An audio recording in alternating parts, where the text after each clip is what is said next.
Before we actually proceed to creating our virtual machine that we will use for hacking, I believe most of you are wondering, why Linux? Why are we installing a Linux operating system on a virtual machine? Can't we hack using Windows or Mac OS?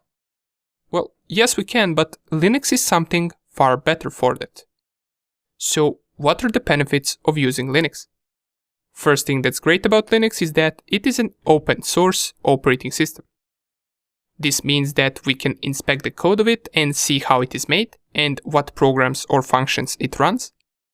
It can be used for any type of work, not only for hacking. Many programmers also use Linux. Many servers all around the world are running on Linux. And another great thing about it is that most of the Linux distros are free of cost.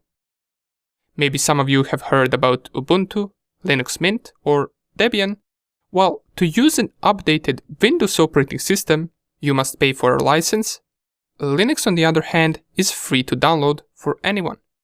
And not only that, but it also, due to it being an open source, it allows the users of Linux to edit, copy, or distribute various aspects of Linux-based operating system without violating any copyright law or terms and conditions.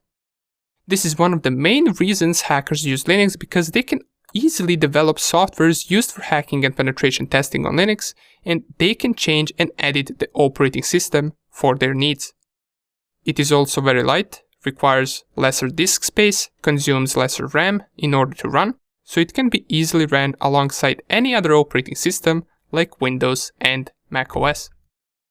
And last but not least is that, as we mentioned, due to Linux being an open source and allowing anyone to change and interact with the operating system, it allows people to create an operating system that will specifically be made for one purpose, such as, for example, ethical hacking or penetration testing. And Linux distros like this already exist. There are Linux distros called Kali Linux, Parrot, Backtrack, and others that are especially made for penetration testing and checking for security loopholes. And all of them are widely being used by hackers. And in this course, we will be using Kali Linux, one of the Linux distros specially created for hackers and penetration testers. What's great about it is that it automatically comes after installation with a bunch of different tools used by penetration testers for hacking. And we're going to cover those tools and go step by step through them, plus we'll be installing tools created by other people, and at the advanced parts of this course, we'll be creating our own hacking tools. How cool will that be? So now that we know exactly which Linux distro are we going to install and what are the benefits of using Linux, in the next video we can create our virtual hacking lab.